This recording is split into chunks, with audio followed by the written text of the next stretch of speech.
97underground.com, Baltimore's pure rock. Hello, this is Michael Spedden, and thanks for joining us today on the 97underground.com Michael Spedden Interviews channel here on YouTube.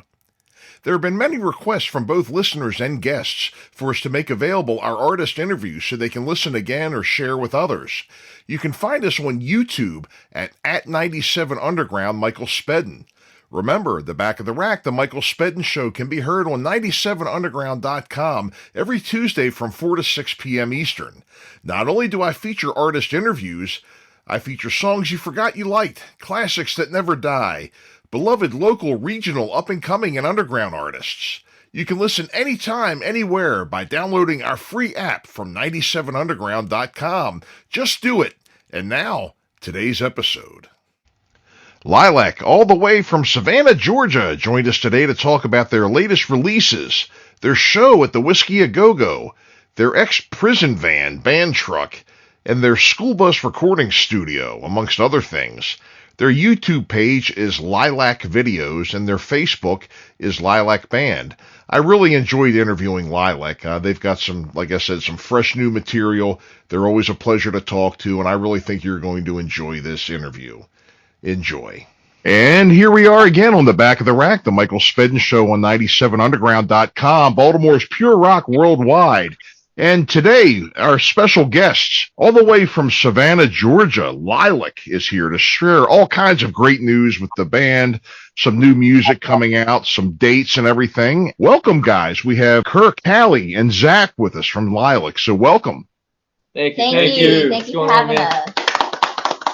Well, thank you. So you've got all kinds of good news here. I see that you've been putting out some new music, some great shows coming up here. So let's talk about the music first, I guess. We just released a new single, November 29th. So that's our, it's called Problems Remastered. Mm-hmm. And it's off of our EP School Bus Sessions. So we're super excited about that. Yep. Kurt, you want to go into depth? Yeah. What the plan is we're going to have the full EP release in March. Mm-hmm. But until March, we're going to release a single every month. Okay, that's good. You give everybody a little taste of it as you go along here, huh? Right. Yeah. Dip your toes in the water. Right, Yeah. exactly. Stick your toes in the water, get a little bit each month and everything until they fully anticipate the entire album. Hey, why not, I've seen where some other people are doing that too, releasing a little bit at a time to get some interest. So it's a hard thing nowadays, releasing your own music and going out there and writing and having this as the basis of the band. It's a lot different than, when you're out there and you can demand thousands and thousands of dollars for playing big weddings and corporate events. You're selling yourself and everything, and that is not an easy thing to do. No, it's definitely not. Yeah, it's tough, and especially in today's climate with music doesn't have the value it used to. No. As far as selling albums and stuff like that, the attention span is so short. So you do better releasing singles as opposed to whole bodies of work. We figured we'd do both, Mm-hmm. just release every song on the album, and then at the end they have the album. You can kind of fill it in as you go. You can go to, I guess, is it going to be out on the streaming platforms or where you can download music, buy it, your iTunes and things like that? Yeah, Right. Absolutely. Yeah. We'll have them out on Spotify, YouTube, Apple Music, our Mhm. Pandora station, even anywhere you can really find music, we'll have it out on. And I think the reason why we're just ready to release our music is because we haven't released any music in 2 years. And so just been creating, developing our sound, enhancing it, and playing shows and just being out there in the public. Being more picky too. Yeah, we've Yeah. just invested in. And so now that we've kind of developed the sound that we're after, now we're creating, we're recording, and we're just trying to get that out to the public. Where are you recording? Here. Yeah. Is it your own studio or is it a... Yeah, it's a home studio Oh, upstairs. okay. in our house. We're actually in it right now. Oh, okay. Okay. Well, that's great to hear that you're able to do that yourself, have something come out that's good. It seems like a lot of studios nowadays have kind of gone the way of that, the bigger places. But the drawback to that is I've heard a lot of people like, hey, I did my own recording myself. And I'm like, oh boy, yeah, I can tell. But your material's sounding good. I've listened to it, what you've had out. You're doing a good job on the recording end, I think. Thank you. Thank you. Yeah, well, a lot of YouTube and a lot of reading, and part of it's your ear too. A lot of going back and fixing, Whenever we would go to like real studios, well, this is a real studio, kind of. Right. But commercially, established studios that have been around, right? Right. So just watching what the engineers do and what they do when they mix and stuff, and then like kind of understanding how to use EQ and compression and all that. Like the program itself is probably a task of its own as well. And you learn to listen for certain things, like like harsh sounds. Like instead of taking the EQ and EQing things up, like frequencies, you go in, you EQ things down. So you hear like something harsh, you find it, and then you lower it. I think that's the biggest thing, is like you have all the harsh. Right. Well, good. I mean, I'm glad that you're getting that down and everything. I mean, it can only work to your benefit and in the long run. And I mean, heck, you can even bring in other people as clients too. I mean, how many other musicians out there you hear of that end up being producers and engineers as well as doing their own stuff? We were actually talking about that today. And actually, to kind of give you some history, the reason why we're releasing this EP is because we recorded it in our school bus during the pandemic when COVID started. We were actually transitioning our school bus into a tour bus, and we had put in bunk beds and everything. And then during that time, when everything shut down, we had to put a hold. And so we had all our studio stuff in there. And so we had called our EP School Bus Sessions. Yeah, that's great. Right. I ran extension cords from the house into the bus to make it work one way. Yeah. And, we got I think we had some interviews in the UK talking about it. We had some people have a good laugh, radio hosts. So. Yeah. We have a big yard, and apparently, in other places other than the country where we live, it's unusual to have as much space as we have. We have like a 3-acre yard. So it's like yard. It's like a football field. Yeah, that's the southern.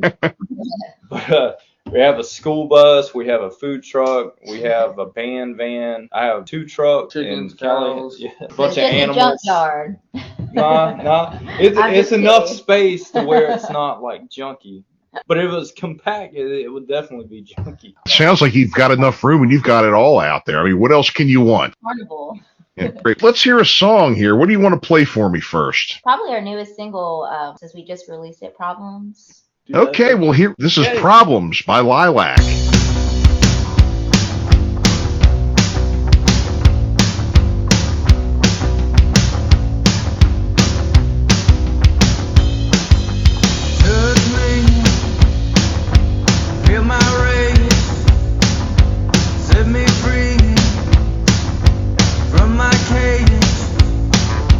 Right now,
That is the first album or the first single? Yeah, so that's gonna be our Okay. first release as far as the EP run goes. Right. Good. Yeah, it was definitely a great song. It's sounding good, you know. I mean, you did a nice job on it. So tell me a little bit more about this school bus and all these other things. And I mean this, and I wish I had a school bus when I was playing. You know, that would have been great to have. Yeah, so right before COVID, we were rolling pretty fast. So we have a jail van and we're driving around in that. But, It's got a cage and everything. yeah, but it kind of sucks, like, you know, with the space, there's not enough, and then hotels is so expensive. So, well, we need a bus, and I made a post about it on Facebook, and I have an older cousin who works for the school system. It's like, hey, Kurt, don't tell anybody I told you this, but we have a couple of buses for sale. They want $5,000 for them, but offer them $1,000, they'll sell it to you. And I came up there, and then I saw on the side there was a panda emblem, and that was my school bus when I was in high school, when I first got into high school. Is that right? Yeah, so we actually have What a my full circle school moment. bus. Yeah. You said don't tell nobody, but yeah, we're We out just here. told the whole Oh, country. crap. Well, hey. I mean, it's after the fact now. Right. You know, that's very resourceful. And when you're a musician, especially being out playing original material, you got to be creative like that. Yeah. You know, you've got to be creative like that. And I mean, hey, that's a great idea. I mean, that you were able to put that together and you're able to stay on it while you're going from town to town. And I guess, you know, you eat and whatever else you have to do too besides sleep, you know, shower and all that stuff. But you have this bus here, which is just great. You know, hey, you know, that's really resourceful. I can remember some of the band vehicles I had years ago, and some that. It's not too far off from the stuff we go through with the band van. So there's a cracked head, the van engine. Well, I put the stuff. It's called block seal. It seals up the crack temporarily. So, and what it does is it blows so much pressure into the radiator blows up. But it only happens like once or twice a year. So, you know how you get like the warranty whenever you buy like, you know, parts and stuff. So normally it falls up under the warranty and we get a free radiator every time it happens. And then I just put more block seal in it and we'll keep going. Temporary is a very broad word when it comes to things like that. You know, temporary could be from here to the end of the block, or temporary could be another 15,000 miles, you know? Well, we've take been that to, chance. so we've been to Orlando, Charleston, St. Augustine. And St. so, like, Augustine. tour and stuff, it's not as glamorous as people think it is. Oh, it's not. I know. We've been all the way to Tennessee with that thing. Yeah, we've been to Yeah. Nashville. How we from didn't break Savannah. down there. No. surprised me. So the last show we played that was like far off. We played North Carolina, and the time we got home is when it ran hot, and I found out the radiator had busted. But it was like we just did make it home. Well, I'm glad you made it back, because that's scary when you're that far away from home and something like that happens. Yeah, That's funny. you know, with the band van, it being a jail van, It doesn't open. it doesn't open from the inside. So the back doors and the side doors don't open from the inside. Nope. So there used to be a cage in between the front two seats and the rest of the van. Oh, right. So the cage is gone, but to open the side doors to let people out, you have to get out. And open for people. And the only door that opens is the driver's seat. So I just pray that there's never a fire in the front. Otherwise, At least it's only so. Well, the thing is if something happens to us and we go out in flames or whatever, rock and roll, you know, knock on plastic. Yep. We were doing what we love. Exactly. Well, that's the name of the game right there. So, it's called paying your dues and doing what you love. You know, you wouldn't have it any other way. So let's spin another one here. You have a song called Basement you were telling me about. That's where I'm from. me too. Yeah, he grew up in a basement. Hey, there you go. So let's go ahead and spin it. This is Basement by Lilakk.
Yeah, so I see you all played the whiskey. That must have been amazing, huh?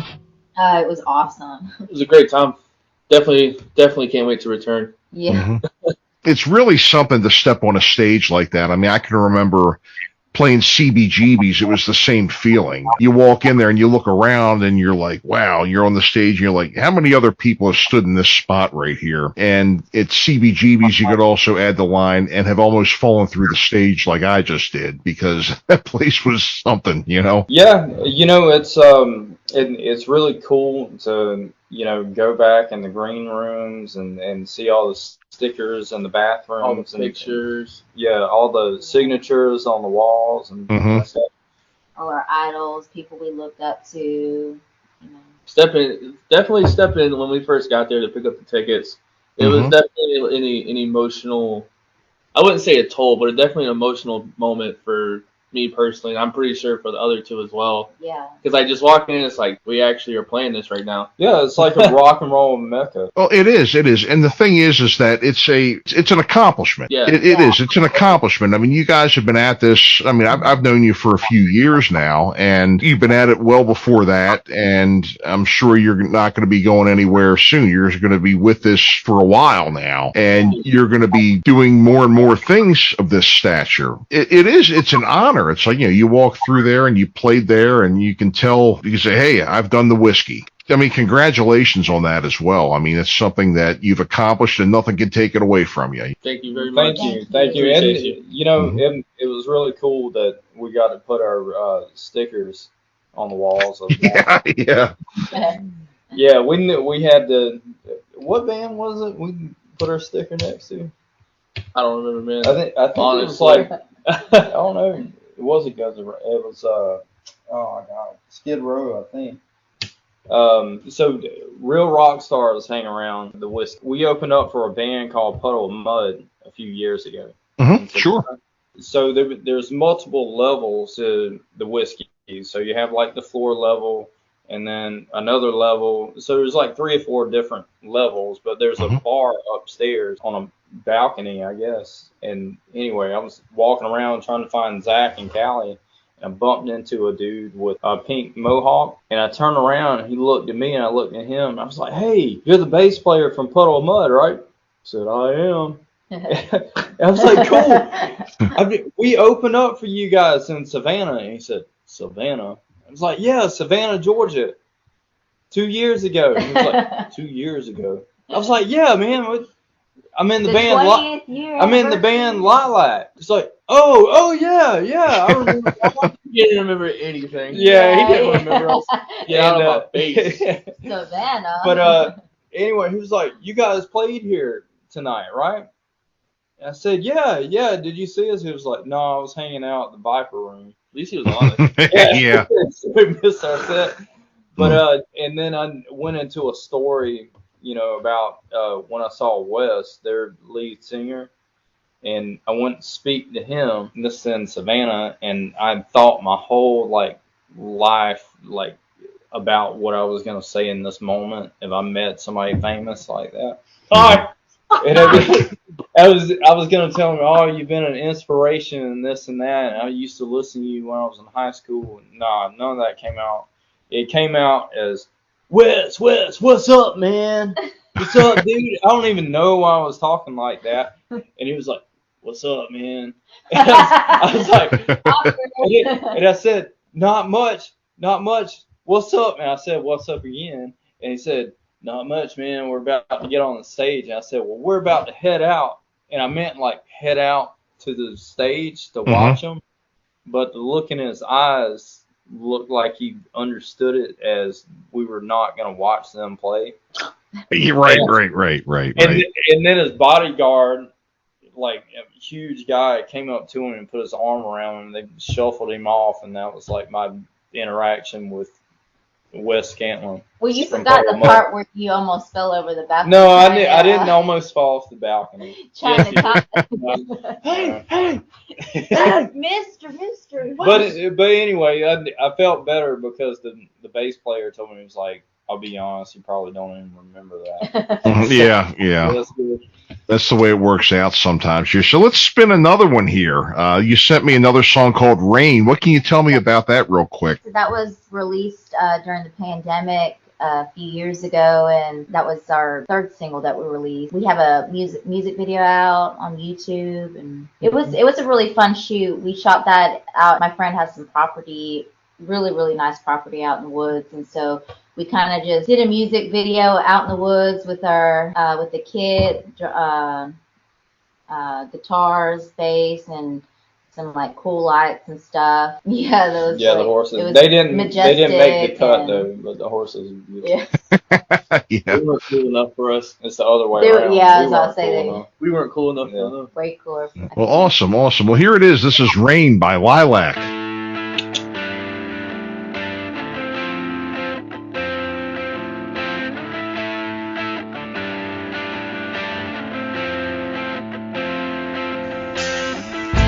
Keep me in mind, for we often try. Fill me in on the inside. Fill me in on the inside.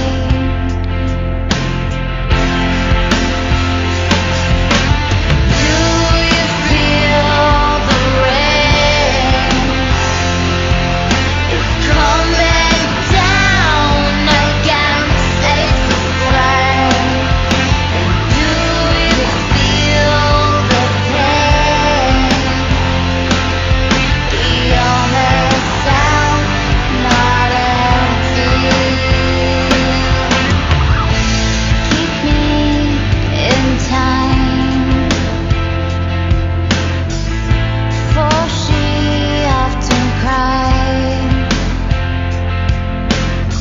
Fill me in on the inside. Still I sing from the inside.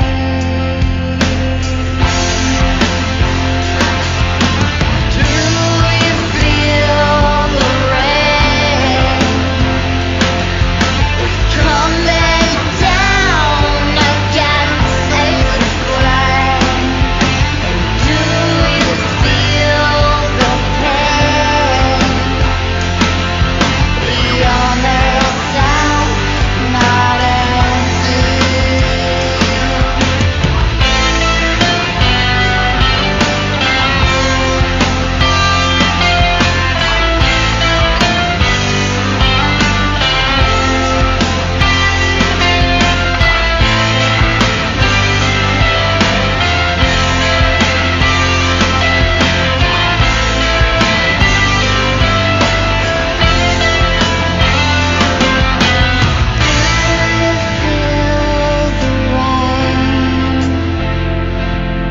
It's coming down again, save the flame.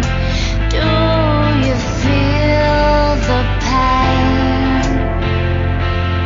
The only sound, not empty.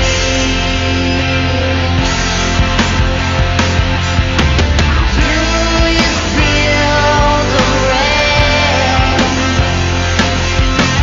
coming down against a flame? Do you feel the pain? The only sound, not empty.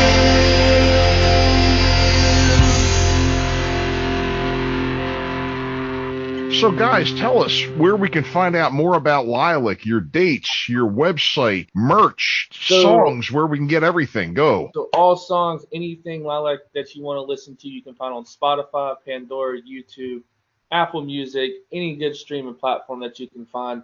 All of our merch, we're actually in the process of throwing all of our merch online. You can find it at lilakk.com, and we're also going to update our Facebook page whenever that happens, which will be Lilakk, Lilakk. You can also follow our Instagram, which is Lilakk_band. Same thing, Lilakk_band. We actually have a great show coming up February 15th with a lot of great bands. We do have Smile Empty Soul playing at the Wormhole, and then we have our EP release that's going to be happening in March. Specific date is yet to be announced. So Sure. Great. Well, I can't wait to hear the whole thing. And folks, if you're around wherever they're playing, take a look at their dates. They're well worth checking out. They're sounding great. The material's good. They really put on a great show. They've got lots of video and stuff you can see on their Facebook. Folks, Lilakk, go see them. We'll be right back after these words. You're listening to The Back of the Rack on 97underground.com, Baltimore's Pure Rock Worldwide. And thanks again for listening to 97 Underground, the Michael Spedden interviews, and we hope you enjoyed today's show. Remember, download the free app from 97underground.com so you can listen to us wherever you go.